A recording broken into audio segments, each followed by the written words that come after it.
My name is William Charles Diesslin. I was born in West St. Paul, Minnesota on October 23, 1934. My father, John George Diesslin, also known as Hans, was born in Mattenby, Interlaken, Switzerland on October 14, 1898. Although he was born in Switzerland, he was considered a German because his father was German. My dad wasn't recognized as a Swiss citizen until he was 16 years old. On November 20th, just 6 years after obtaining his Swiss citizenship, Hans left for the United States. Hans left Switzerland in November of 1920 and arrived at Ellis Island, New York on November 27, 1920.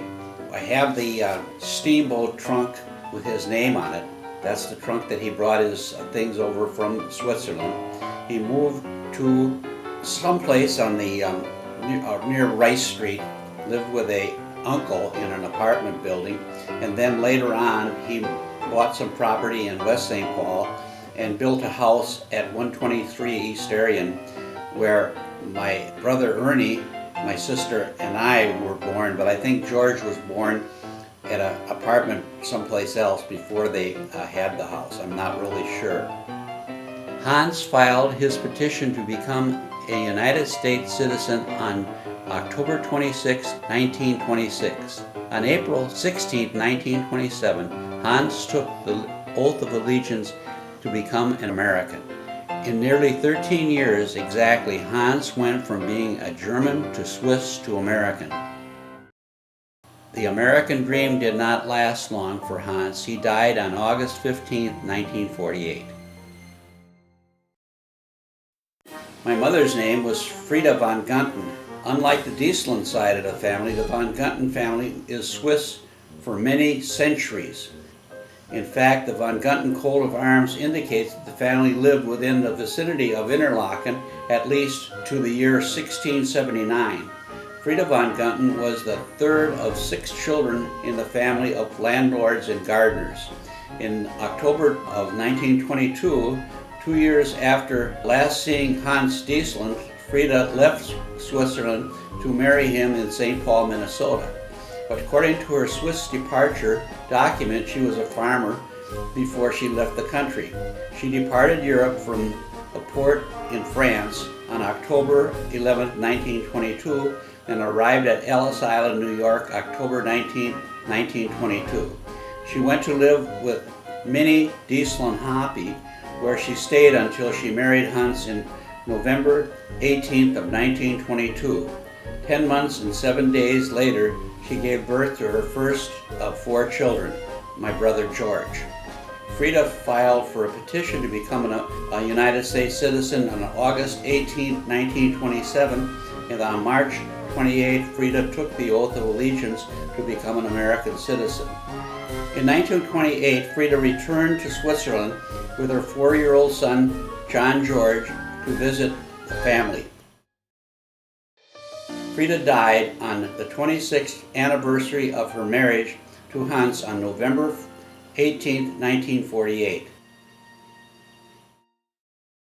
When my mother and father died, an uncle, Werner, adopted both Betty and I, and we moved to live with them on Englewood Avenue in St. Paul, and later moved to Milwaukee, Wisconsin, where I graduated from high school.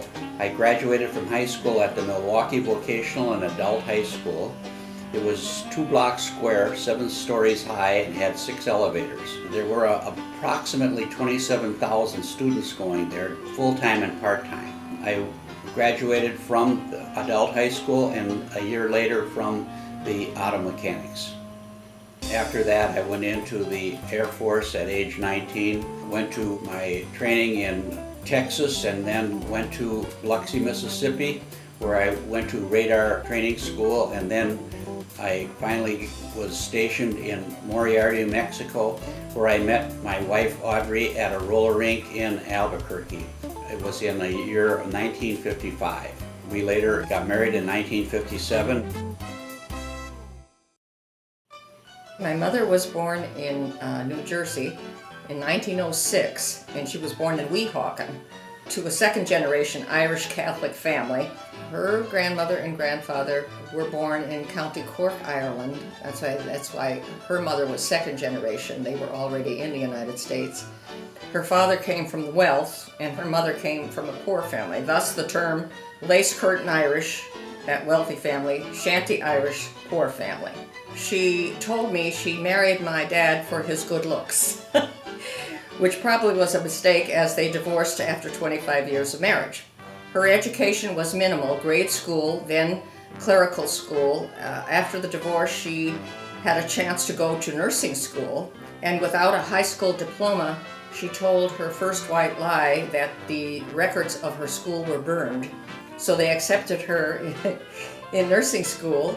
She graduated with honors at age 46. She moved to Minnesota when my daughter Teresa was 9 months old.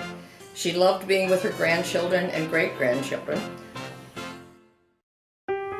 And she died May 14th, 1996 at age 89. My father was born in 1907. He was a year younger than my mother, in Hoboken, New Jersey. His father came to America from Sicily, Italy, through Ellis Island when he was 9 years old and was adopted. He never went to school, started working as a barber as a young age. He had to stand on a crate to cut hair. My father's mother had a high school education, so she took care of all the finances because he never learned to read or write. My dad was the bad boy of the family, did not like school, hung out with gangs. He only went to 6th grade. He had aspirations of belonging to mafia, and my grandfather, who thought a good lesson, he took him to a gang shootout and proceeded to see 8 bodies machine gunned. And from that point on, my dad never wanted to join mafia. It seems that did straighten him out. He did become a barber, but never liked being a barber. He only did it because his dad wanted him to. But then he became a policeman in New Jersey, Hoboken, and he loved that. And he remained a policeman until they moved to New Mexico in 1945. His brother saw an ad in the newspaper that a bus company was for sale in Albuquerque, New Mexico. So with Grandpa's financing, Grandpa made money during the Depression.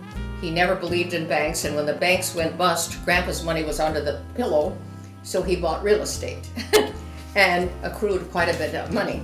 So they bought the bus company. It only was viable, I think, for only about 3 or 4 years, because after the war, the Indians were able to get transportation, and he went bankrupt.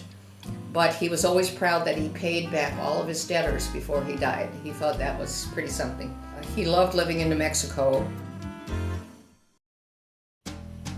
He died on March 30th, 1985 at age 78. He had suffered a stroke the year previous.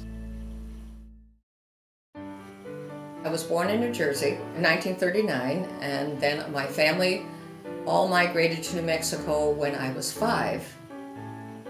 I started school in New Mexico at 6.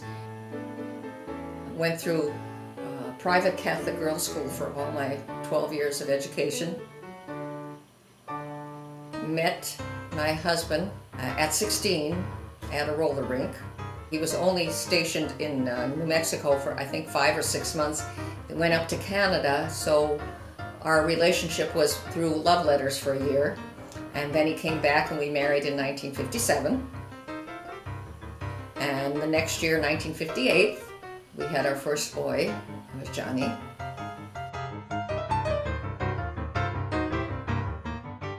And then in July the next year, we had Teresa, my daughter.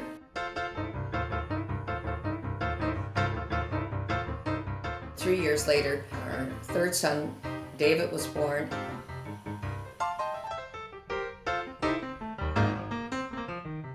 And then 2 years later, our youngest son, our last child, was born, Billy.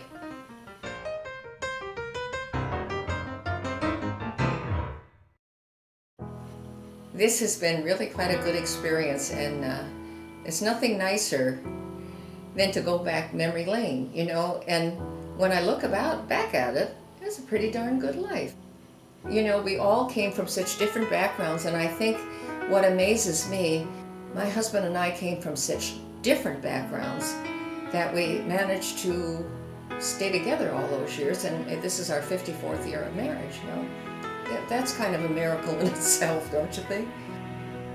This is basically, I think, made for my grandchildren, but someday, hopefully, they have children of their own, and they can look back and say, that's part of my history, you know?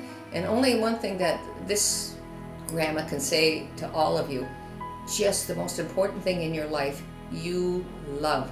Love, love. Don't worry about anything else.